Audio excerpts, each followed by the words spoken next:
Jimmy Akin's Mysterious World is brought to you by the Star Quest Production Network and is made possible by our many generous patrons. If you'd like to support the podcast, please visit sqpn.com/give.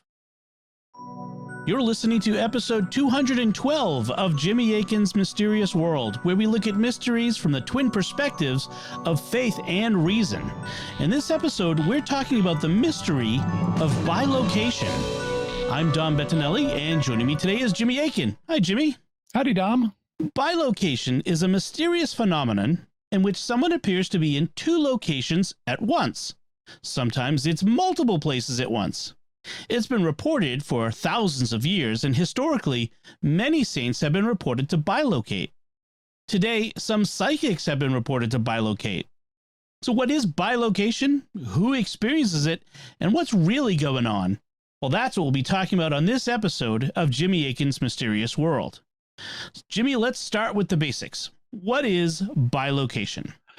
As you said in the introduction, bilocation is a phenomenon that's reported when a person seems to be in two locations at once. Bi is a Latin prefix that means double or twice. So bilocation means being in two locations at once. Sometimes, though, a person is reported or thing is reported to be in multiple locations, and so that's called multi-location, being in multiple locations at once. But to keep things simple in this episode, we'll just be using the term bilocation and not worry about the distinction. Okay, so we said in the opening that this is a phenomenon both reported in the religious world, which deals with mystical experiences, and in the psychic world, which deals with parapsychological experiences. So today's episode should be of interest both to religious people and to those who are interested in parapsychology. To make the concept of bilocation concrete, can you give some specific examples? We'll ultimately give examples from both the religious and the parapsychological perspectives, but to get us started, we'll look at examples involving a single individual that are very well documented. The religious figure known as Padre Pio. He was an Italian mystic who was born in 1881. He died in 1968 at the age of 81 when I was a small child. And even though I wasn't a Catholic at the time, I did grow up hearing about him. In 2002, he was canonized as a saint, and I remember when that happened. Even though today he's formally referred to as Saint Pio of Pietrelcina, I still think of him as Saint Padre Pio. And in fact, Pope Francis recently commented on how it's hard for us who grew up knowing of him as Padre Pio to think of him under another name. It's kind of like, yeah, it's Saint Mother Teresa, not Saint Teresa of Calcutta, to those of us who grew up knowing Mother Teresa. And in the future, we will be looking at Padre Pio's life. But for now, he is a recent individual whose experiences with bilocation are well documented. Then let's take that initial look at Padre Pio. What religious order was he a member of? He was a Capuchin, and the Capuchins are a branch of the Franciscans. The Franciscans were founded by St. Francis of Assisi in the 1200s, and then the Capuchins are a branch of them that was founded in the 1500s. They're known for wearing brown robes that have hoods. And yes, this is where Capuchin monkeys get their names. When Portuguese explorers got to the Americas, they found these little brown monkeys with light-colored faces, and they thought they looked like Capuchin friars with their hoods down. So they called them Capuchin monkeys. So far as I know, there are no reports of Capuchin monkeys bilocating, but in the novel Brideshead Revisited, author Evelyn Waugh does discuss rumors of secret monkeys in the Vatican. What a great novel. When is Padre Pio first reported to have bilocated? It happened when he was 17 years old, so he wasn't even a priest yet. The year was 1905, just 2 years after he entered religious life. So it was while he was undergoing his studies. He was a seminarian. And what makes it particularly significant is how well documented it is. Even though it took time for its significance to fully emerge, shortly after it happened, Padre Pio himself wrote down what his experience was, and he gave that report to his religious superiors who kept it in the archives for years. So in his account, Padre Pio wrote, "Several days ago, I had an extraordinary experience. Around 11 p.m. on January 18th, 1905, Fra Anastasio and I were in the choir when suddenly I found myself far away in a wealthy home where the father was dying while a child was being born. Then the Most Blessed Virgin Mary appeared to me and said to me, 'I am entrusting this child to you. Now she is a diamond in the rough, but I want you to work with her, polish her, and make her as shining as possible, because one day I wish to adorn myself with her." I answered, "How is this possible, since I am still a mere seminarian and do not yet know whether I will one day have the fortune and joy of being a priest? And even if I become a priest, how can I take care of this child since I am so far away?" "Do not doubt. She will come to you, but first you will meet her at St. Peter's in Rome." After that, I found myself again in the choir. So shortly after this experience, Padre Pio wrote it down and gave the report to his superiors. The key points were, even though he was in the choir in his monastery, at 11 p.m. on January 18th, 1905, he suddenly found himself in the home of a wealthy man who was dying. And at the same time, the man's daughter, a baby girl, was being born. The Virgin Mary asked him to help the baby girl grow spiritually as a Christian, and she said that Padre Pio would initially meet the girl in Rome, but that she would later come to him so he could provide her spiritual direction. The night of January 18th, 1905 is a very specific time. Did any wealthy people report an experience in their home that corresponded to Padre Pio's account? Yes, 350 miles north of where Padre Pio was is a city named Udine. It was the home of a man named Giovanni Battista Rizzani, or John the Baptist Rizzani, and he was indeed wealthy. He was in his early 40s, and he and his wife Leonilda had 5 children. But shortly after she became pregnant with their 6th, Giovanni Battista became ill. When Leonilda was in her 8th month of pregnancy, Giovanni Battista was so ill that he was in the process of dying. Normally, what would happen at this point is you would summon someone to go get the priest and give Giovanni Battista the last rites. But Giovanni Battista was a Freemason who didn't want anything to do with the church. So he forbade his wife from calling a priest. And as death approached, he entered a coma. And his Masonic friends started hanging around the house to keep a priest from coming to him at the last moment and giving him rites he didn't want. Author Bernard Ruffin picks up the story of what happened next. Leonilda, a devout Christian, prayed fervently to God that her husband might put his trust in the Lord before he died. About the same time that Fra Pio had his experience in the choir at Sant'Elia a Pianesi, Leonilda was kneeling in prayer by the bedside of her husband, who was now in a coma. Suddenly, she looked up and saw a young man. She recognized his Capuchin habit, but did not get a good look at his face. As soon as she saw him, he left the room. Leonilda got up to follow him, but he seemed to vanish into thin air. She had no time to try to figure out an explanation for the appearance and disappearance of this strange young man, for the family dog immediately began to howl, a harbinger, it was believed, of imminent death. Unable to stand the baying, Leonilda decided to go into the yard and untie the dog. Before she reached the doorway, however, the distraught woman, then in her 8th month, was seized with labor pains. She called the family business manager who lived on the premises, and he successfully helped her deliver her baby girl. So this was an emergency home delivery without a doctor or midwife present, and instead the family business manager had to do it. And the young girl was a premature baby, having been delivered in the 8th month, which was a much bigger deal in 1905 than it would be today, since being born prematurely was a much riskier thing back then. And so you would normally baptize a premature baby as quickly as possible. It so happens that despite what Giovanni Battista originally wanted, a priest was on his way to give him the last rites, and so the business manager went outside and demanded that the Masons admit the priest who was trying to enter. Even if they were carrying out the wishes of their friend who refused to see a priest, he said, they had no right to bar him from entering to baptize a premature baby. They relented, and the priest went into the house. Just as he entered the sick room, the dying man opened his eyes, regained consciousness for a short time, looked at the priest, and said distinctly, my God, forgive me." The priest was able to administer the last rites, and the sick man died the next morning. So, like many people in their last moments, Giovanni Battista chose to seek God's mercy, and he received the last rites before he died. Now we flash forward 17 years from 1905 to 1922. By this point, Padre Pio had been ordained a priest, and he was living in San Giovanni Rotondo, or St. John the Round, which is in southern Italy. The shape of Italy is often compared to a boot, and San Giovanni Rotondo is kind of where the ankle of the boot would be. Also, by this time, the baby girl, who had been named Giovanna after her father, had grown up into a young woman.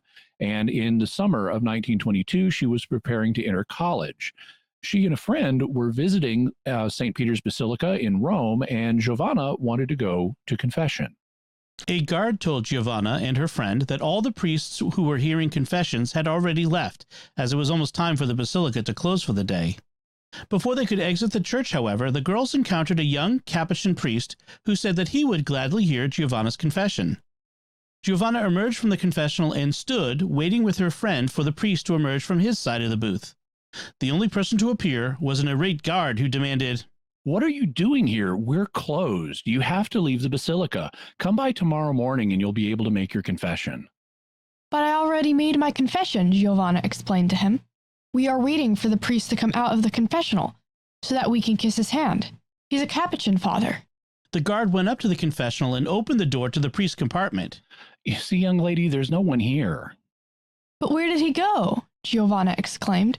"We've been standing here, watching, and we haven't seen him leave." The girls agreed that there was no way the priest could have left the confessional without being seen by them. So we have another sighting, this time in Rome, of a Capuchin who mysteriously vanishes. Later that year, Giovanna Rizzani did enter college, and someone ended up showing her a picture of Padre Pio.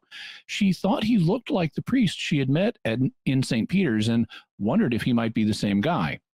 Whether or not it was, he was gaining a reputation as a holy priest and a mystic, and so she and several friends went to see him in San Giovanni Rotondo the next summer. It was late afternoon when, standing in a crowd of people in the sacristy of the church, Giovanna caught her first glimpse of Padre Pio. To her amazement, he came up to her and extended his hand for her to kiss, as was the custom with priests in southern Italy, exclaiming, "Why, Giovanna, I know you. You were born the day your father died." Which, needless to say, confused Giovanna. The next day, Giovanna made her confession to Padre Pio, after which he said to her, "At last you have come to me, my dear child. I've been waiting for you for so many years." "Father, what do you want of me?" the young woman asked. "I don't know you.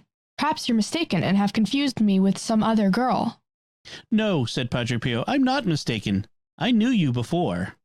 "No, Father," Giovanna objected. "I don't know you. I never saw you before." "Last year," Pio continued, "one summer afternoon, you went with a friend to St. Peter's Basilica, and you made your confession before a Capuchin priest. Do you remember?" "Yes, Father, I do." "Well, I was that Capuchin. Dear child, listen to me. When you were about to come into the world, the Madonna carried me away to Udine, to your mansion. She had me assist at the death of your father and told me, 'See, in this very room a man is dying. He is the head of a family. He is saved through the tears and prayers of his wife and through my intercession. The wife of the dying man is about to give birth to a child. I entrust this child to you, but first you will meet her at St. Peter's.' Last year I met you at St. Peter's, and now you have come to San Giovanni Rotondo on your own accord, without my sending for you. And now let me take care of your soul as the heavenly lady desires." And Giovanna started coming to Padre Pio for spiritual direction, thus fulfilling the sequence of events predicted in his initial bilocation experience. The child would be born, she would initially meet him in Rome, and then she would come to him elsewhere so that he could give her spiritual guidance. Needless to say, after such a dramatic encounter with Padre Pio, Giovanna told her mother about it, and her mother came to meet Padre Pio.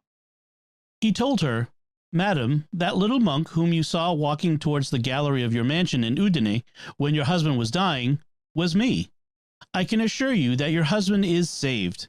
The Madonna who appeared to me in the mansion and bade me pray for your dying husband told me that Jesus had pardoned all his sins and that he was saved through her maternal intercession." Both Giovanna and her mother were convinced that Padre Pio had appeared in their house on the night of her birth. Giovanna Rizzani, who became the Marchioness Boschi of Cesena, remained a devoted disciple of Padre Pio and later gave a detailed deposition before the Archiepiscopal Curia of Manfredonia. The Curia noted that her account of what Padre Pio had told her about her birth and her father's death when she first talked to him at length in 1923, was in exact agreement with the account Padre Pio had written in 1905, a document which the Marchioness had not yet read. Padre Pio's account of his bilocation had been given to his superiors, and they had not shared it with anyone. So we have a very well documented set of accounts involving two bilocations of Padre Pio. The first one in 1905 when he appeared on the night of Giovanna's birth, which was recorded shortly thereafter, and second in 1923 when he appeared in Rome to hear her confession and then vanished, which she also gave a deposition on. So how far back in history has bilocation been reported? One of the earliest that I'm aware of is from 500 BC, and it concerns the Greek philosopher Pythagoras, the triangle guy with many cheerful facts about the square of a hypotenuse. In his Life of Pythagoras, Porphyry of Tyre wrote that, almost unanimous is the report that on one and the same day he, Pythagoras, was present at Metapontum in Italy and at Tauromenium in Sicily, in each place conversing with his friends, though the places are separated by many miles, both at sea and land, demanding many days' journey. And indeed, Metropontum and Tauromenium are quite distant. They're about 250 miles apart. Today, it's about a 5-hour drive, but in the ancient world, that 250 miles would have represented many days of travel. So Pythagoras couldn't have naturally been at both places on the same day conversing with friends. Unfortunately, even though Porphyry says the account of this is almost unanimous among the sources he consulted, we don't have any of those sources. And Porphyry's biography was written near AD 300, so that's about 800 years after Pythagoras. Apparently, this was a famous account concerning Pythagoras that was attested in multiple sources, but the earliest one we've got is from 800 years later, and that leaves a lot of time for a legend to develop. I thus don't think we should place a whole lot of weight on this account. So do we have other accounts of bilocation from the ancient world? Another is from the first century philosopher and wonder worker Apollonius of Tyana, who also reportedly bilocated. In his biography, The Life of Apollonius, the Athenian philosopher Philostratus wrote, when the plague began to rage in Ephesus, and no remedy sufficed to check it, they sent a deputation to Apollonius, asking him to become physician of their infirmity. And he thought that he ought not to postpone his journey, but said, let us go. And forthwith he was in Ephesus, performing the same feat, I believe, as Pythagoras, who was in Thurii and Metapontum at one and the same time. He therefore called together the Ephesians and said, take courage, for I will today put a stop to the course of the disease. And with these words he led the population entire to the theater, where the image of the averting god, Heracles, has been set up. And there he saw what seemed an old mendicant, artfully blinking his eyes as if blind, as he carried a wallet and a crust of bread in it, and he was clad in rags and was very squalid of countenance. Apollonius therefore ranged the Ephesians around him and said, pick up as many stones as you can, and hurl them at this enemy of the gods. Now the Ephesians wondered what he meant and were shocked at the idea of murdering a stranger so manifestly miserable, for he was begging and praying them to take mercy upon him. Nevertheless, Apollonius insisted and egged on the Ephesians to launch themselves on him and not let him go.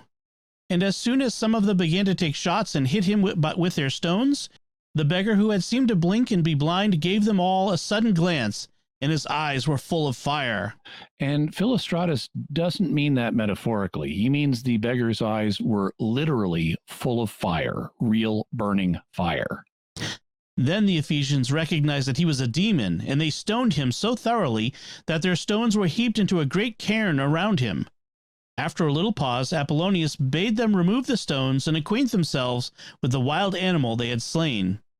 When, therefore, they had exposed the object which they thought they had thrown their missiles at, they found that he had disappeared, and instead of him there was a hound who resembled in form and look a Molossian dog, but was in size the equal of the largest lion. There he lay before their eyes, pounded to a pulp by their stones, and vomiting foam as mad dogs do. Accordingly, the statue of the averting god Heracles has been set up over the spot where the ghost was slain. So, dramatic story, stoning a demon to death and stopping a plague. And this was at least recorded closer to the time it allegedly occurred than the one involving Pythagoras. Philostratus would have written this in the early 3rd century, but Apollonius lived in the 1st, so that's a distance of about 150 years. Still sufficient time for a legend to develop, though. We've looked at a bilocation involving Padre Pio, who was a religious figure, and Pythagoras and Apollonius, who were philosophers and religious figures. But you said bilocation is often reported in parapsychological circles. Can you give an example of that? Sure. One of the guests we've had on Mysterious World is former military remote viewer Paul Smith. We talked with him back in episodes 156 and 157 about the Stargate remote viewing project. And in his book, Reading the Enemy's Mind, Paul discusses an incident when he was first being trained in remote viewing. The year was 1984, and Paul was in New York City for a training cycle with the psychic Ingo Swann. Ingo had Paul viewing a variety of targets, including the Kwajalein Atoll of Islands in the South Pacific. Paul states, "Something strange happened in connection with the Kwajalein site. My sketch was of a radar facility near the airfield that covers much of the island. But along with the angles and framework of the radar, I also sensed the warm sunlight, languid tropical breezes, and swaying greenery. I remember feeling that it was beautiful there. Ingo was satisfied with the session and turned me loose for what was left of the afternoon. I walked across town to a bookstore on an errand for my wife. Before I even got to the store, though, something odd happened. It was nearing the 2nd week of November, and a cold front was blowing through, accompanied by overcast skies and spitting snow. I walked along the gritty side streets, annoyed that I had left my jacket at the hotel. As a contrast to the scurrying flakes and blustery winds, I began to think again of the Kwajalein Atoll target I had done earlier that day. Once again, I began to sense the vaguely present warmth of the sun. I had the memory of clean sand on my toes, of the palm trees, an aroma-rich breeze. Impressions of deep blue, white-capped water fell as a backdrop behind the greenery. It was like a memory, but it drew me in. Had someone asked, I would have said that I had no illusions that it was real, no more than if someone asked about a daydream in which I was momentarily lost. But somehow I did get lost in it, forgot I wasn't there. I tuned out New York, tuned out the snow, the traffic roar, the smell of exhaust, and the cold sidewalk under my shoes. More and more, I embraced the sensations of a tropical island on the opposite side of the planet, and I no longer noticed my feet walking on the sidewalk, but felt instead that I was almost floating.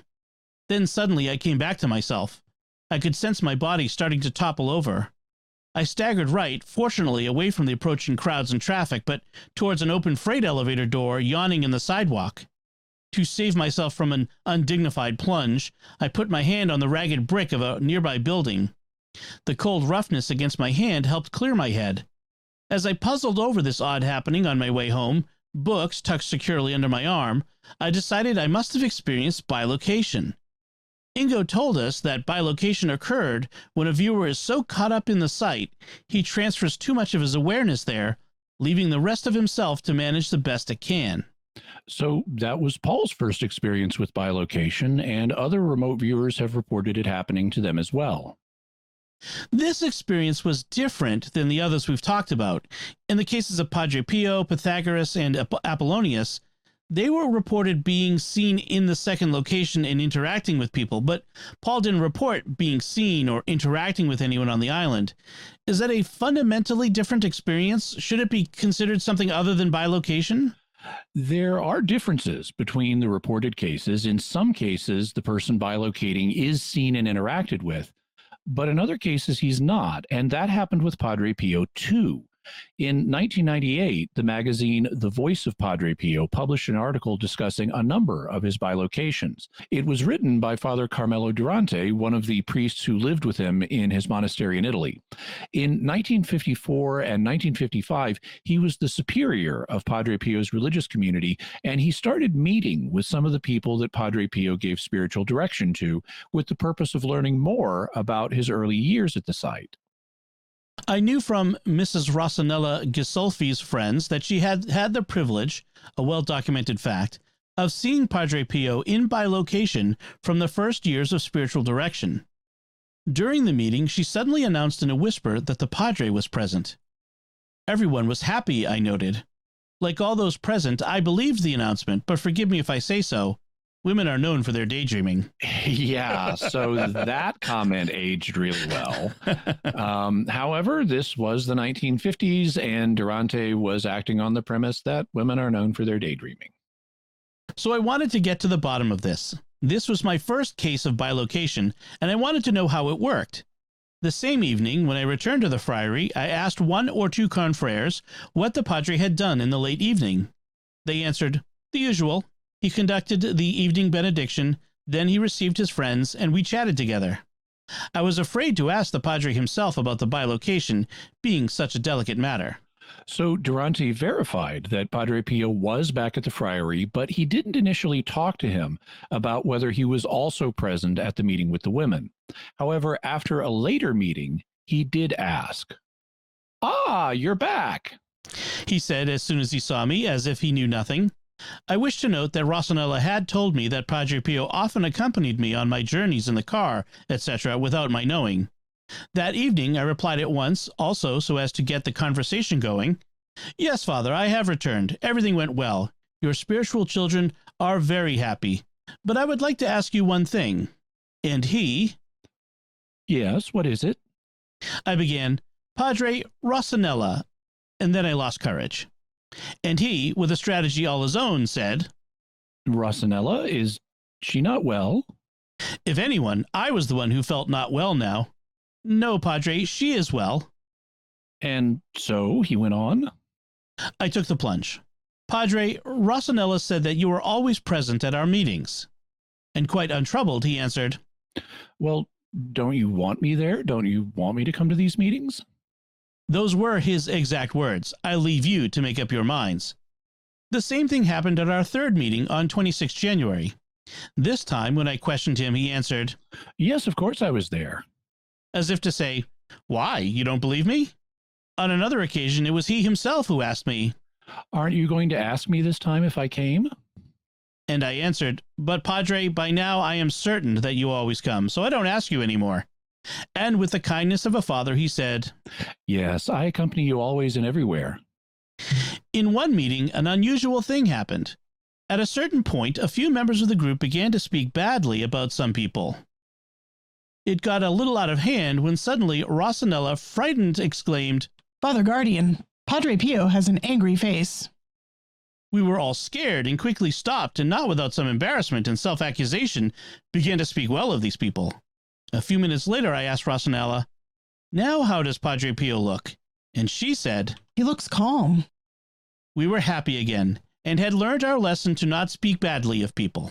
I love that story where everyone is gossiping and the lady who sees Padre Pio says his face is angry, and everybody quickly backtracks and starts saying nice things, and she says he now looks calm. But this illustrates that in Padre Pio's reported bilocations, he wasn't always seen. In these meetings, only the one woman, Rosanella, saw him. And according to both her and Padre Pio himself, Padre Pio often bilocated to be with Father Durante, even though Father Durante never saw him. And there are many other cases of that in the literature where people will have an awareness that Padre Pio is with them. You know, for example, when someone is on their deathbed, even though he wasn't seen by everybody who was present, or sometimes by anybody who was present, it was just an awareness they had of him. But all these experiences have still been grouped together under the general heading of bilocation. So we're either dealing with related but distinct phenomena, or we're dealing with one phenomenon that can manifest in more than one way. Sometimes the person is seen, sometimes they're not. And Padre Pio isn't the only saint to have reported bilocations. Far from it. A variety of saints have reported bilocation, some of the more famous ones including St. Anthony of Padua, St. Francis Xavier, St. Martin de Porres, St. Maria Greta, St. Alphonsus Liguri, and even the Virgin Mary. Reportedly, the very first Marian apparition was an instance that occurred in which Mary bilocated. It is said to have happened in the year AD 40, so just 7 years after the crucifixion, and when Mary still would have been alive and living in Jerusalem. And she reportedly bilocated to Spain in an apparition known as Our Lady of the Pillar. However, our earliest documentation of this seems to date from the Middle Ages, over 1,000 years later. So I can't put a lot of evidential weight on that. I prefer to stick with the better documented accounts where we have contemporary or near contemporary documentation. We've looked at cases where bilocation has been reported in non-Christian but still religious contexts, as with Pythagoras and Apollonius, and in non-religious contexts, as with the psychic training that Paul Smith was receiving. So this isn't reported exclusively among Christians. No, it's also reported in other religious communities, including Hinduism and Buddhism, where it's classified as one of the siddhis, or paranormal abilities that one is supposed to be able to gain through various disciplines. It's reported in Islamic and Sufi mysticism, in Jewish mysticism, in shamanism, in different cultures, and in theosophy and other new religious movements. So it's quite a widely reported phenomenon, and we'll need to look at it from both the faith and reason perspectives. Excellent. So before we get to our theories and faith and reason perspectives, I want to take a moment to thank our patrons who make this show possible, including Richard R., Daniel B., Brian R., Catherine L., and Gregory S. Their generous donations at sqpn.com/give make it possible for us to continue Jimmy Akin's Mysterious World and all the shows at StarQuest. You can join them by visiting sqpn.com/give. Jimmy Akin's Mysterious World is also brought to you by Fearvento Law PLLC, now assisting clients with expungements and set-asides of Michigan convictions. To learn more, call 231-202-3321 or go to fearventolaw.com, FIORVENTO law.com. Jimmy Akin's Mysterious World is also brought to you by DeliverContacts.com, offering contact lenses at low prices with free delivery. Visit DeliverContacts.com. So, Jimmy, what theories are there about bilocation? One of the things we need to do is map out the conceptual space of what may be happening. In other words, we need to look at the different ways bilocation can manifest and how they might relate to each other. We also need to look at other similar phenomena that bilocation may be connected with. We need to look at how credible the accounts of bilocation are, and we need to look at what may be causing it. Okay, so what can we say about bilocation from the reason perspective? You referred to mapping out the conceptual space it involves. What do we need to consider? A basic question we need to think about is if someone is present in more than one location at a time, what is the mode of their presence? Obviously, their physical body is located somewhere, and we'll call that their primary location. So when Padre Pio was in his friary, in his normal physical body, the friary was his primary location, even though he was also present elsewhere. Similarly, when Paul Smith was in New York with his normal physical body, then New York was his primary location, even though he may have been bilocating to an island in the South Pacific. And the reports seem to indicate that a person's normal physical body is present in a normal physical way at the primary location. We don't have reports of their normal body disappearing. If we did, the phenomenon would be teleportation rather than bilocation. So the real question becomes, what is the mode of their presence in the remote location that they bilocate to? In what way was Padre Pio also present when he showed up in the house of the Rizzani family in Udine? And in what way was Paul Smith also present on the Kwajalein Atoll? When it comes to the mode of presence in the remote location, it seems to me that there are two basic options, which we'll refer to as a physical mode of presence and a non-physical mode of presence. And what do you mean by those categories? By physical presence, I mean that there is something physical at the remote location. But there are a number of possibilities here. The first is that the person's normal physical body could be somehow in two locations at once. We'll call this type 1 physical presence. Their body is at the remote location, and it's exactly the same body as at the primary location. It's just somehow in two places at once, even though it's only one body. Second, there may be a physical body at the remote location, but it's not the same as their normal one. In this case, the remote body would still be physical, but it would be like a duplicate of their original body. And we'll call that type 2 physical presence. Third, it may not be a physical body at the remote location, but it may still be something physical that you could see, like a visible image of a person that you can see with your eyes, one that you could capture on camera. So, this image, whatever it is reflecting physical photons both to your eyes and to the camera lens, but it's not something you could physically touch.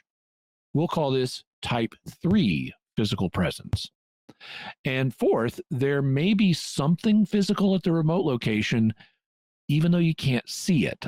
We'll call this type 4 physical presence. In this case, it might be something like an electromagnetic pattern that you could pick up on an EMF or electromagnetic field reader. You couldn't see it or touch it, but it would still be physical because it would be picked up by instruments like EMF meters. We thus have a spectrum of things that may be present at the remote location, ranging from the person's full actual one physical body down to some kind of electromagnetic trace of the person. And what about the non-physical modes of presence? Do we see a similar spectrum of possibilities there? Yeah, we do. In this case, there doesn't have to be anything physical at the remote site, meaning that there isn't anything there you could detect with physical instruments like an EMF meter or a camera, but there is still a range of possible experiences. The most vivid would be one where one or more people sees the bilocating person. We'll call this type 1 non-physical presence. And it's so vivid that they think that the bilocating person is physically there. They just look and see the person and they think they're seeing him with their physical eyes, even though in reality, there's no body there that's bouncing photons into their eyes. You might consider this a fully realistic or fully immersive visionary experience, or hallucination, if you prefer that term. In any event, it's something that's happening in their minds rather than in the physical world. This is like what we heard about in episode 210 on the haunted house of Marin County, where the family was seeing an apparition of a 6-year-old girl, and the mother thought it was a real little girl until she suddenly vanished. Up until that point, she thought she was seeing a girl with her physical eyes and didn't think that there was anything unusual until the girl disappeared. A less vivid experience would be one where the person still thinks that they're seeing something with their physical eyes, but they can tell it's unusual in some way. So we'll call this a type 2 non-physical presence. In this case, the witness seeing the bilocating person can tell that something weird is going on, like maybe they look transparent or misty or not photorealistic in some way. And so you might call this a partially realistic visionary experience or a partially realistic hallucination. The person still thinks that the image is coming through their eyes, but they can tell it's not quite normal. Less vivid still would be an experience where the person doesn't think that their physical senses are engaged, which we'll call a type 3 non-physical presence. In this case, the witnesses are still having sensory impressions, but they can tell they're not coming through their eyes or ears. Instead, they know that they're seeing the bilocating person in their mind's eye. So it's just a mental image. Also, like we heard about in episode 210, where Lloyd Auerbach saw a man with long blonde hair being killed, but he could tell it was just a mental image, not something he was seeing with his physical eyes. The least vivid kind would be where the witness doesn't have any sensory experiences at all. So this will be type 4 non-physical presence. In this case, the witness doesn't see, hear, feel, or smell the bilocating person. Instead, the witness just feels the person's presence somehow. So it's a feeling rather than a sensory experience. And finally, there can be types of experiences where the witnesses aren't witnesses. They don't perceive anything. This will be type 5 non-physical presence. So here, it's only the bilocating person himself who is having the experience. He experiences being at a second location, and he gets to look around and see who's there and observe what they're doing and saying, but nobody at the site perceives or feels his presence. Like when Padre Pio was reported to accompany Father Durante in his car without Father Durante knowing it. Or maybe like when Paul Smith showed up on Kwajalein Atoll during a particularly intense remote viewing experience and nobody seemed to see him, from what we know. You mentioned other senses besides sight, like hearing and smell. Does that mean bilocations sometimes occur that don't involve sight? Oh, yeah, there are multiple possibilities in terms of the senses that can be involved. I focused on sight because humans are primarily visual creatures. We depend on sight more than any of our other senses. But there's nothing that says sight has to be involved. In some cases, people reported hearing a bilocating person's voice. In other cases, they reported a feeling of a physical touch from the other person, like the person touched them. In other cases, they reported a particular smell. For example, in Catholic mystical literature, there's a phenomenon known as the odor of sanctity. And sometimes people would report detecting Padre Pio's presence because they noticed a particular aroma. Some of the people who noticed it compared it to roses or other flowers, and others compared it to tobacco. And there are sweet-smelling pipe tobaccos, including ones with floral notes in them, even rose-scented ones, although in my experience, the rose-scented ones are kind of hard to get, or at least they are these days. So if you were doing an investigation of an olfactory or smell-based bilocation report, one of the things you need to do is make sure that nobody at the site was wearing floral perfume, or smoking sweet-smelling pipe tobacco, or smoking in general, or that there was a flower garden nearby, because those would all be natural explanations that you would need to consider and eliminate in order to establish that bilocation was actually going on. But the point is that there are multiple senses, that we have, and any or all of them could be perceived by witnesses of a bilocation. And the witnesses might not all perceive the same thing, correct? Like when one lady at the Padre Pio meetings perceived him as being present, even though the others didn't. Right. Not all the witnesses may perceive the same thing. For example, when Jesus appears to St. Paul in the book of Acts, both Paul and his companions have sensory experiences, but they're not the same. All of them see a bright light, but it appears that Paul saw Jesus's form while the others didn't. Paul also heard Jesus's voice clearly, but the others didn't. So Paul seems to have been given a fully realistic sensory experience, while the others were having only a partially realistic experience. Something similar happens in John chapter 12, where God speaks from heaven, and some of the crowd perceive it as a heavenly voice, while others only perceive it as thunder. In the paranormal world, we have similar reports. Like in episode 210, Lloyd Auerbach had the mental image of the blonde guy being stabbed, but the other people with Lloyd didn't perceive that. And various remote viewers have reported that when they were distantly viewing a site, sometimes one or more psychically sensitive people at the site could perceive that they were there, whereas other people at the site didn't perceive them. So like, if, let's say, you're a Stargate remote viewer, you've been tasked to review the Kremlin, so you're remote viewing the Kremlin, and all of a sudden one of the people at the Kremlin senses you and goes, hey, there's somebody viewing us. And the other people who are not as psychically sensitive are going, what? I'm not sensing anybody. So it can kind of go the other way around. But bottom line, different witnesses can report different things about the same event. If they do perceive the exact same things, that could be a sign that the bilocator is physically present. Or it could be that the presence was non-physical and they were just having the same fully realistic experience. You mentioned how multiple senses may be involved in bilocation. What about fundamental kinds of presence? Would it be possible for a bilocation experience to have both physical and non-physical modes of presence? Potentially. This is something that gets discussed when it comes to remote viewing and related phenomena. It's possible that someone could be mentally present at a remote location, but there also might be something like a detectable electromagnetic trace of them at the site. In fact, one of the issues discussed in remote viewing circles is whether there is anything detectable that goes to the site that is being observed.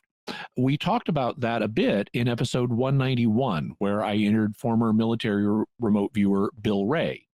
In that episode, he told us about some rumored Chinese experiments that reportedly showed that remote viewing a site can have a physical effect on the site, suggesting that something physical is happening there.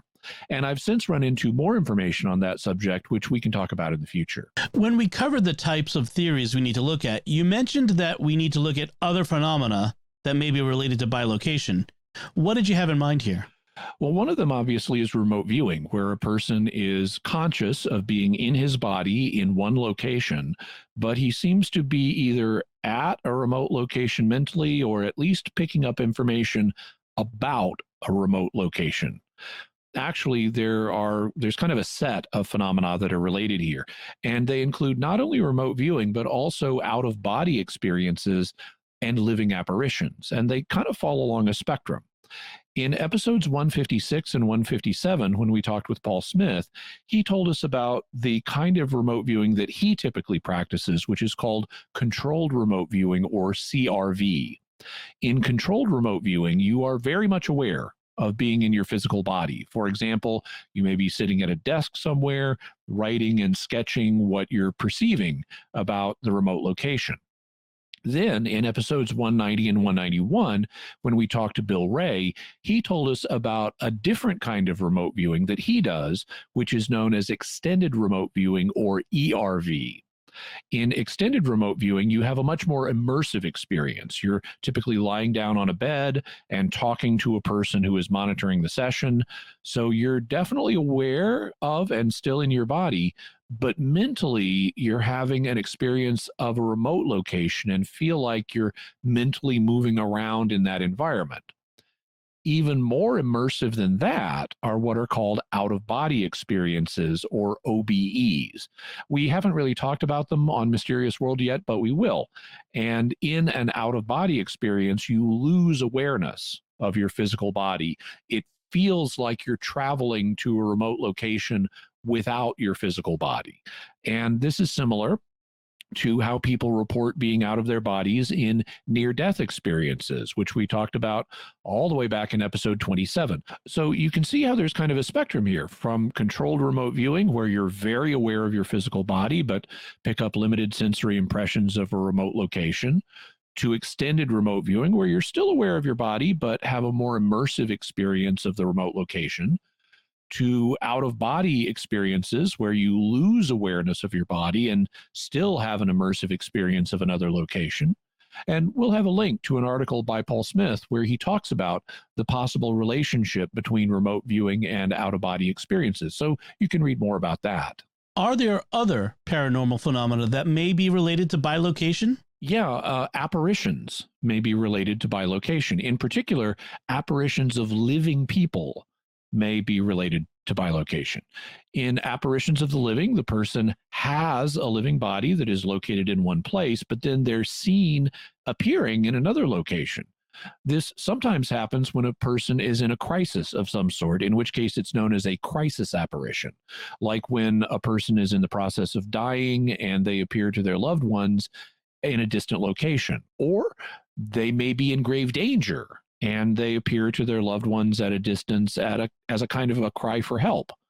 We'll talk more about crisis apparitions in the future, but already in episode 210 on the haunted house of Marin County, we encountered a living apparition where an old woman who lived just up the street was seemingly appearing at the house as a small girl.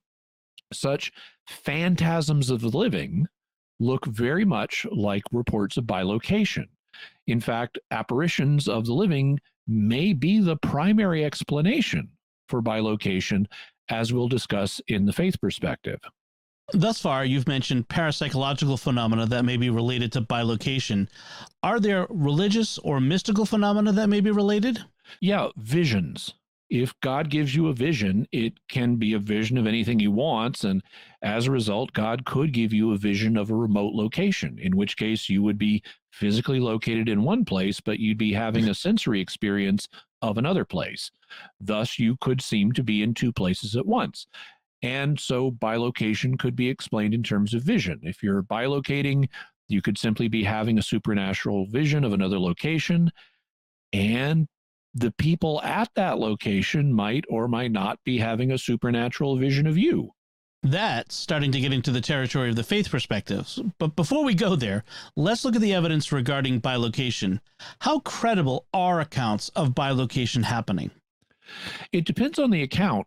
Some are more credible than others. Like I said, I don't place a lot of weight on the account of Pythagoras's bilocation because our earliest surviving record of it is from 800 years later. Most phenomena in the world have purely natural explanations. That's why we consider paranormal or supernatural phenomena to be outside of the normal and above the natural. They're not as common. Normally, things have a natural explanation. So if you're investigating a bilocation report, then you need to look for natural explanations first, just like in any paranormal or supernatural investigation. If you think you see someone who you know to be elsewhere, you need to consider whether it could just be misperception. I mean, maybe it's just someone who looks like the person you're thinking of. Or if you think you're detecting a distant person by smelling the odor of sanctity, you need to look around to see if someone's wearing perfume or smoking a pipe. Or if you just feel the presence of someone but don't have any sensory experience, you need to consider whether it could just be your imagination. Do you think some reports of bilocation may simply have natural explanations? I'm sure many reports of bilocation may turn out to have purely natural causes behind them. But as with any unusual phenomenon, all you need is one genuine instance to prove that a phenomenon is real. And this applies across the board, whether the subject is scientific or paranormal or religious. Demonstrate one Big Bang happened and you've proved the Big Bang. Show that one atom exists and you've shown atoms exist. Capture one Bigfoot, you've proven Bigfoot. Document one genuinely alien UFO and you've shown aliens are visiting Earth. And demonstrate one case of psychokinesis or mind over matter, you prove that's real. And show one genuine miracle, you've shown miracles are real. So whether it's scientific or paranormal or religious, all you need is one genuine case. So for our topic, if you can show one genuine case of bilocation, then you show that bilocation is real. So what do you think? Do we have genuine cases of bilocation? I think we do. When it comes to psychic reports of bilocation, like what happens in remote viewing, some of these are very well documented in government records. And when it comes to religious reports of bilocation, like what happened with Padre Pio, I think we do as well. We have multiple reports where Padre Pio himself acknowledged that he was somehow present in more than one location at a time. And we have this confirmed by people who both saw him in the location of his physical body and perceived him elsewhere at the same time. Furthermore, we have cases like his very first one when he was 17, where he wrote up the experience and entrusted it to his religious superiors immediately after the event. And then other people like Giovanni Rizzani confirmed this years later and gave independent depositions on the matter. While this doesn't provide controlled laboratory proof of bilocation, it provides enough that I think the phenomenon is real. That doesn't tell us what's causing it, though. From the reason perspective, what do you think is the ultimate reason? What about the causes of genuine bilocation reports? Well, bilocation is not a normal or natural phenomenon. It's not how physical bodies normally or naturally behave. Therefore, it must happen due to either a paranormal or a supernatural cause. If it's paranormal, it would seem to be an ability that is built into human nature. If it's supernatural, then it requires a cause outside of human nature, such as God. And of course, both explanations may apply. Some cases of bilocation may be paranormal. Some cases may be supernatural, and some cases may involve both, where human nature is getting a boost from a supernatural source. Distinguishing between paranormal and supernatural causes is rather difficult because we don't have a good grasp on how either kind of cause works. We do have a good grasp on the normal phenomena that occur around us. But when we start looking at non-normal, non-natural phenomena, it gets harder. Do you have any ways we could do that? It seems to me that the basic way to do it is by looking at the question of whether or not spirits are involved. If you're producing an effect that goes beyond what's normal, but you're not invoking spirits, then the effect would seem to be something that's rooted in human nature. In that case, it would seem to be a natural human ability, making it paranormal rather than supernatural. In other words, it would be what we today would call a psychic ability. And for more on that, you can go back and listen to episode 79 on religion, magic, psychic phenomena, and science. On the other hand, if you do need to invoke spirits like angels or demons or God to produce the effect, then you're not relying on things that are just built into human nature. In this case, you're relying on superhuman or supernatural abilities. So I'd say if you don't invoke spirits, you're likely doing something paranormal. But if you are invoking spirits, then it looks more supernatural. And of course, God might induce you to bilocate without you doing anything. But God or a heavenly messenger may tell you that he's responsible, like when the Virgin Mary spoke to Padre Pio in his first bilocation. I mean, that told him that this was just not just a natural experience, that heaven was involved. Even if we may have difficulty saying whether something has paranormal or supernatural causation, can we shed additional light on bilocation from the reason perspective? For example, can a single body really be in two places at once? Yeah, I knew I wanted to find a place in this to refer to the Firesign Theater album, How You Can Be in Two Places at Once When You're Not Anywhere at All. They even have a little song in that. A guy is humming, "Oh, how you can be in two places at once when you're not anywhere at all." In any event, this is a question that Catholic theologians and philosophers have been discussing for centuries because it falls directly out of Jesus's teachings. The teachings themselves are matters of faith, and so they would need to be treated under the faith perspective, but they raise philosophical questions, and philosophy belongs to the reason perspective, so we'll discuss the philosophical issues here.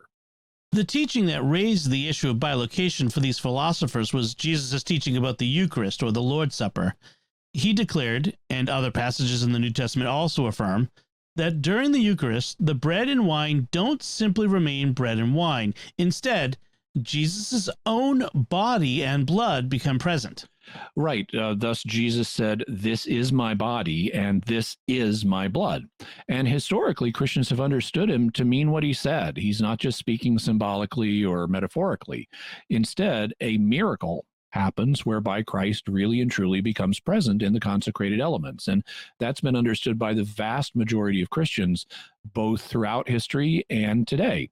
Although they may understand the way that Christ is present in slightly different ways, the belief he's really there is found among Catholics, which is half of all Christians today, among Eastern Orthodox, which is another quarter of Christians, other Eastern churches, and even many Protestants, including Lutherans and many Anglicans and Methodists.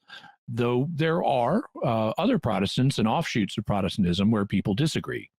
The issue of whether Christ is really present in the Eucharist thus belongs to the faith perspective, but you can see how it raises philosophical questions that need to be answered from the perspective of reason, because ever since the ascension, Christ's body has been up in heaven. So how can it also be present in the Eucharist at different places in the world? That's something that goes beyond just being in two places at once. It involves being present in many places, and so it's called multi-location. But it's the same basic issue, just with more places involved. What did Christian philosophers conclude when they started looking into the subject? they concluded that based on Jesus' teaching, there must be a way for a body to be in more than one place at a time. They just needed to figure out how. And considering that question, they developed a technical vocabulary expressing different distinctions, like whether a body is circumscriptively or definitively in a place. And we'll have a link to the 1907 Catholic Encyclopedia where you can read about that. To cut through the philosophical jargon, they drew a distinction between two ways something can be in a place. How do those two ways work? The normal way that a physical body is in a place is by filling space, so that part of the body has one location and another part of the body has another location. For example, your left hand and your right hand are both parts of your body, but they're in different parts of space. Because of the electromagnetic force, you can't even make them exist in the same place, because if you try to push your hands together, the negatively charged electrons in your skin will repel each other, just like the north poles of magnets will repel each other. Well, so will negatively charged electrons. They'll repel each other and keep your hands apart. So your body fills space in a way that different parts of it are in different locations. And philosophers said that this way of being in a location was being there circumscriptively, and it's the normal way that physical bodies are present. What's the other way a body can be in a place? This one is illustrated by the human soul. The soul fills and animates our entire bodies, but Christian philosophers have viewed souls as not having parts. So it's not like a part of your soul is in your left hand and a part of your soul is in your right hand. Instead, they reasoned all of your soul is present in each part of your body.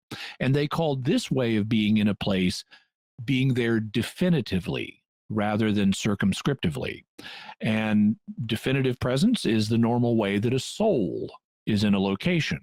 But if these two modes of presence are possible, then God, by virtue of his omnipotence, could allow bodies to manifest in more than one way. And that could explain what's happening with the Eucharist.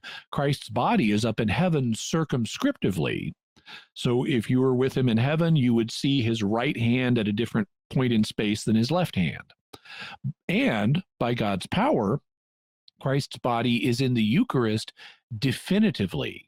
So you don't see his Eucharist, you don't see his right hand in a different location than his left hand. Instead, all of his body is present at every point in the consecrated elements, the way that all our souls are present at every point in our bodies. At least that's the common understanding historically. And having dealt with the issue of how Christ's body can be present in more than one place at a time, they sought to apply these same principles when they thought about how the bodies of saints could be present in more than one place at a time in bilocation. If God could make bodies that are circumscriptively present in one place and definitively present in another place, as with Jesus, then he could also do so for the saints. And that could explain some reports of saintly bilocation, like when Padre Pio's body is physically in his friary, but his presence is invisibly sensed elsewhere. But this theory wouldn't explain cases where he was visibly seen in more than one place. Back in his friary, people would have seen Padre Pio's right and left hands at different points in space, and at the Rosani family's house in Udine, they saw the same thing. So his body would seem to be circumscriptively in two places at once. Is that possible? On this question, there was a difference of opinion among philosophers and theologians. The 1907 Catholic Encyclopedia explains, regarding the absolute possibility of a body being present circumscriptively in more than one place, St. Thomas, Vasquez, Sylvanus Morris, and many others deny such possibility. Scotus, Bellarmine, Francisco Suarez, De Lugo, Frenzellen, and many others defend the possibility of circumscriptive replication. So some authors, like St. Thomas Aquinas, thought that a single body being present in two locations in the normal, spread-out, space-filling way is not possible, even by God's omnipotence, because he thought that this would involve a contradiction. But other thinkers, like John Duns Scotus, thought that it didn't involve a contradiction, so God could make it happen. And what do you think? Well, this is one of a growing number of points where I agree with Duns Scotus rather than Aquinas. I don't see this as involving a logical contradiction, and so I think it's something God can do. But in addition to this philosophical reason, I would also point out that modern science would suggest that Scotus is right on this.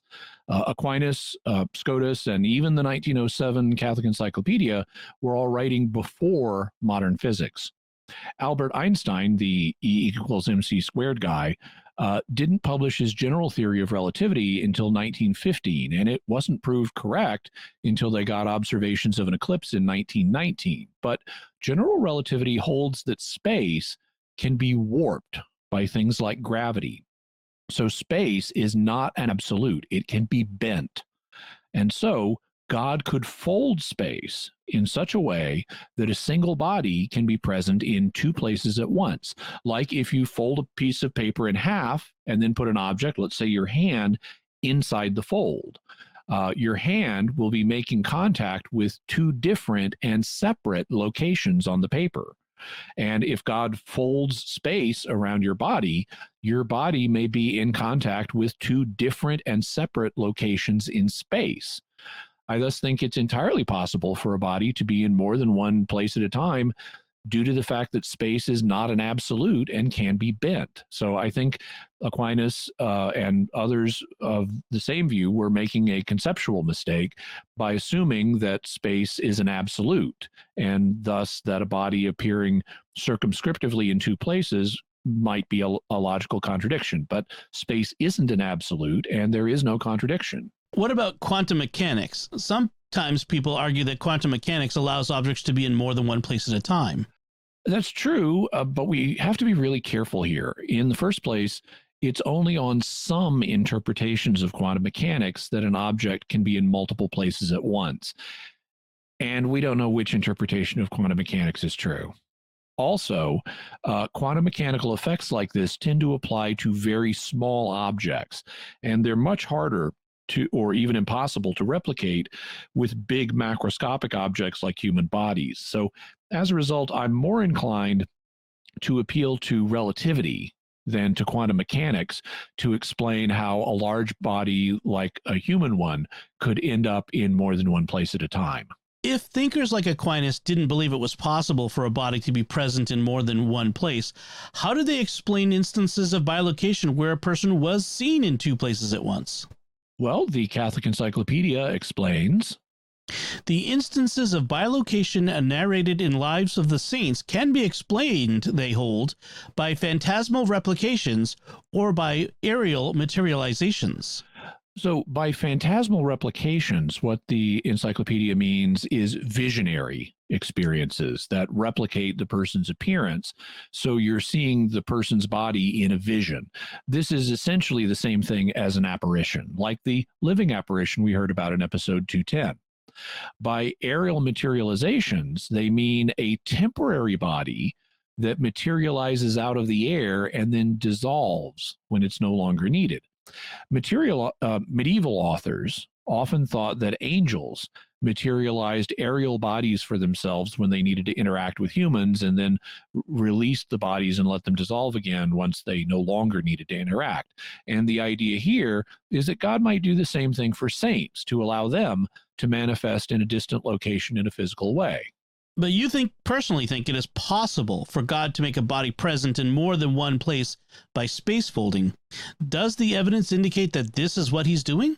Well, here's a place where I have more sympathy for Aquinas and people of his view. I think God could make a body circumscriptively present, or present in the normal way, in two places, but I think that phantasmal replications are the likely explanation for bilocation accounts where a person is seen. And I have a specific reason for saying that.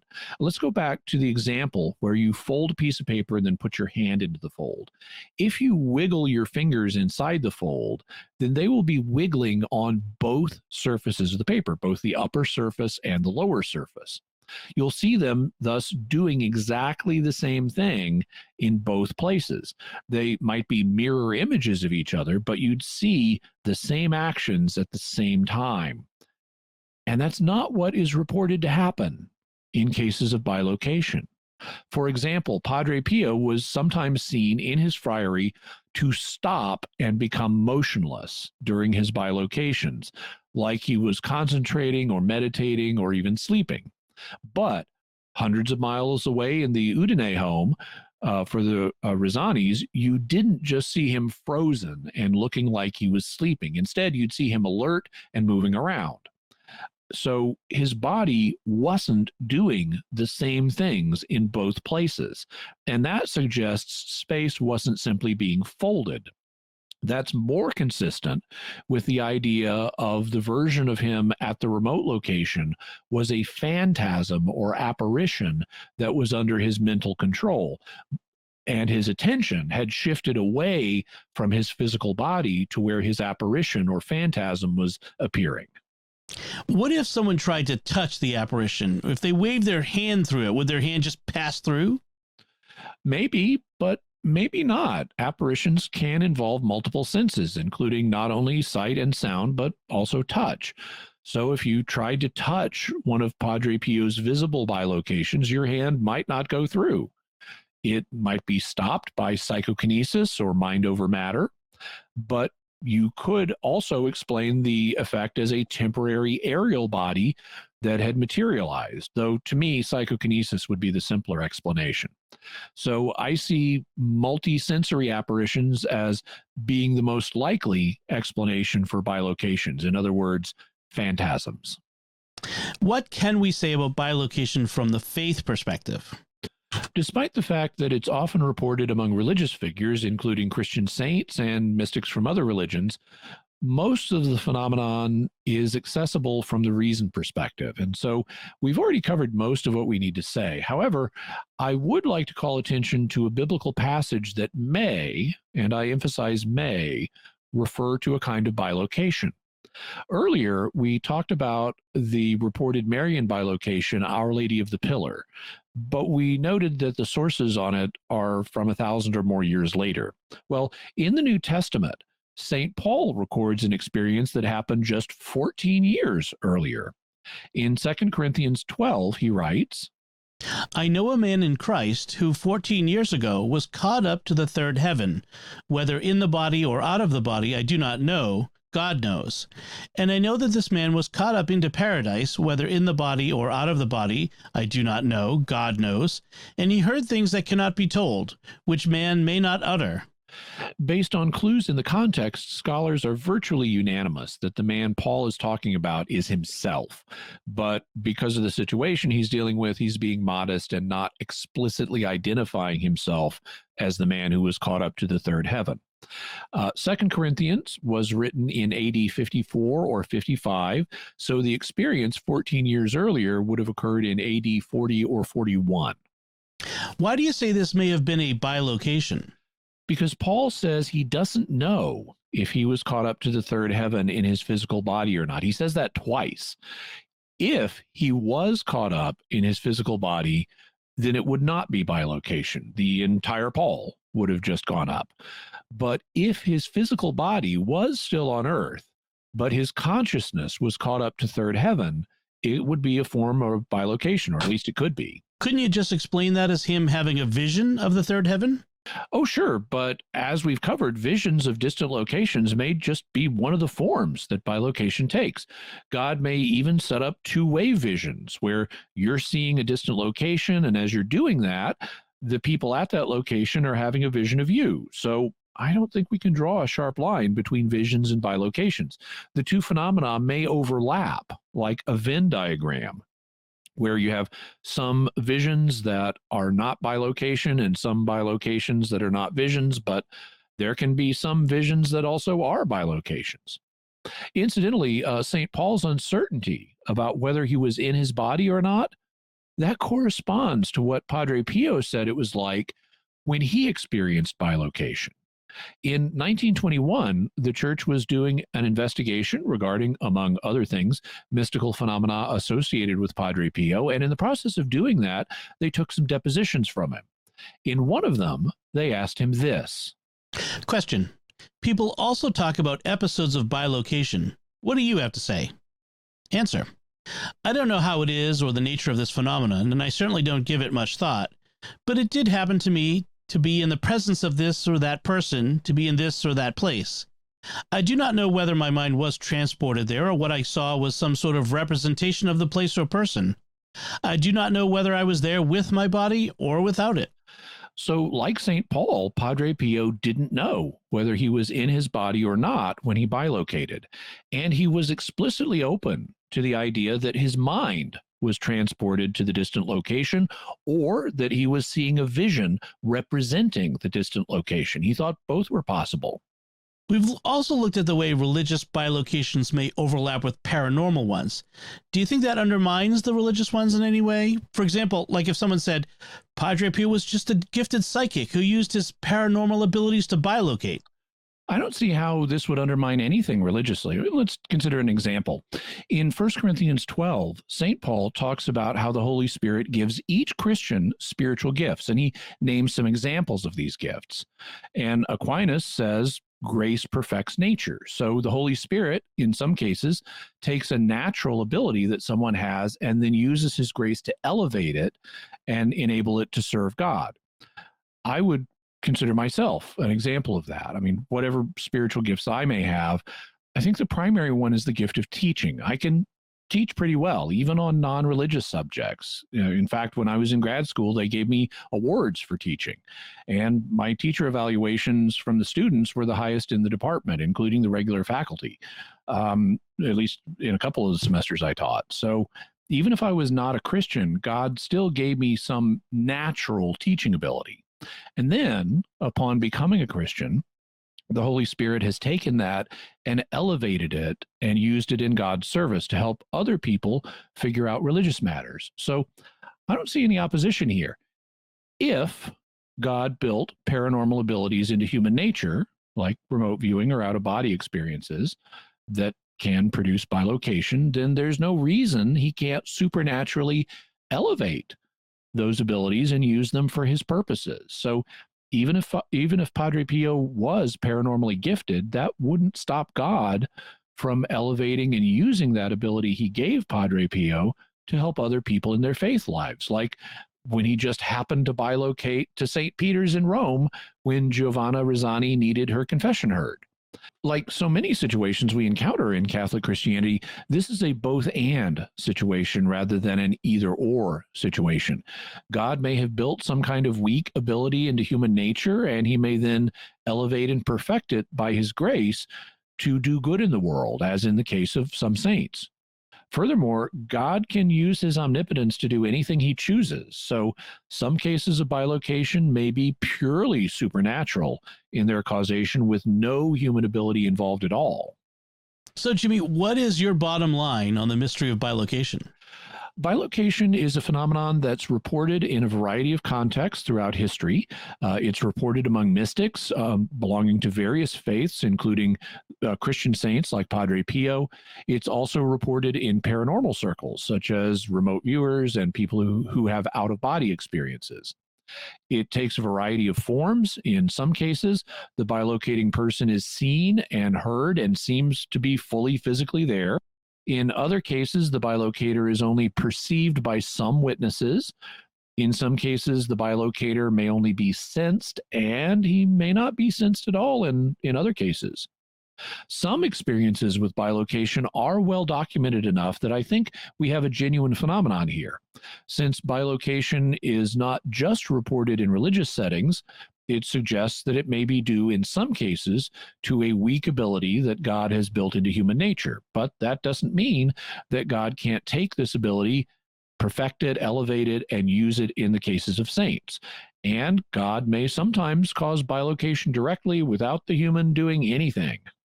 Okay, excellent. Very good. So what do we have for further resources so that folks can look more into this? We'll have a link to Bernard Ruffin's book, Padre Pio, The True Story. Also, Francesco Castelli's book, Padre Pio Under Investigation, The Secret Vatican Files. Paul Smith's book, Reading the Enemy's Mind. Also, articles on Padre Pio, bilocation, both one from Wikipedia and one from the Catholic Encyclopedia. We'll have Paul Smith's article, Out of the Body or Out of Your Mind, on remote viewing and out-of-body experiences. Also an article, the one that was written by his fellow priest on Padre Pio's bilocations. Also information on the life of Pythagoras and the life of Apollonius, so you can look up the passages we quoted, and also information about Our Lady of the Pillar. Excellent. I tell you, I want to be able to remote view and travel to other locations in these long New England winters. I'd like to go to Hawaii when it's cold and snowy out. Maybe you should practice on the Kwajalein Islands. I think I might try doing that. All right. So that's it from us. We would love to hear your theories about the mystery of bilocation. You can let us know by visiting sqpn.com or the Jimmy Akin's Mysterious World Facebook page. You can send an email to mysterious@sqpn.com, send a tweet to @MYS_world. You can join the StarQuest Discord community at sqpn.com/Discord, or call our mysterious feedback line at 619-738-4515. That's 619-738-4515. And we love to get your audio and video feedback. And I want to say a special thanks to Oasis Studio 7 for the video and animation work in this and other episodes of Mysterious World. They do an awesome job, so be sure and check out their website if you have any video editing or animation business that you need done. Also, you can see their work on my YouTube channel. So be sure and go to youtube.com/Jimmy Akin. I recently got feedback from a listener who had always listened to the audio version of our podcast, and then he decided to check out the video version, and he was like, wow, the video adds so much. So do go to youtube.com/Jimmy Akin, where you can watch Mysterious World videos as well as other videos that I do. And while you're there, I am trying to grow my YouTube channel, so I'd really appreciate it if you subscribe and hit the bell notification so that you'll get a notification whenever I have a new Mysterious World or other video coming out. Also, a special thanks to my wife, Melanie, and my daughter, Isabella, who also provided some of the voice work in this episode. So, Jimmy, what's our next episode going to be about? Well, recently there has been a lot of talk coming from Russian President Vladimir Putin about possible use of nuclear weapons. And some have suggested that we could be closer to nuclear war than at any time since the 1962 Cuban Missile Crisis. I don't think we're actually that close to nuclear war at present, but next time we'll be telling you about the Cuban Missile Crisis and how nuclear war almost happened in 1962. Wow. Folks, be sure to get your very own Mysterious World t-shirt, mug, and more in our merchandise shop at sqpn.com/merch. You can find links to Jimmy's resources from our discussion and links to the mysterious headlines on our show notes at sqpn.com/mysterious. And remember, to help us continue to produce the podcast, please visit sqpn.com/give. Jimmy Akin's Mysterious World is brought to you in part through the generous support of our sponsors, including Aaron Ferguson Electric and Automation at aaronv.com, AARONV.com, making connections for life for your automation and smart home needs in North and Central Florida. Jimmy Akin's Mysterious World is also brought to you in part by Catechism Class, a dynamic weekly podcast journey through the Catechism of the Catholic Church by Greg and Jennifer Willits. It's the best book club, coffee talk, and faith study group all rolled into one. Find it in any podcast directory. Until next time, Jimmy Akin, thank you for exploring with us our mysterious world. Thanks, Tom. And once again, I'm Dom Bettinelli. Thank you for listening to Jimmy Akin's Mysterious World on StarQuest.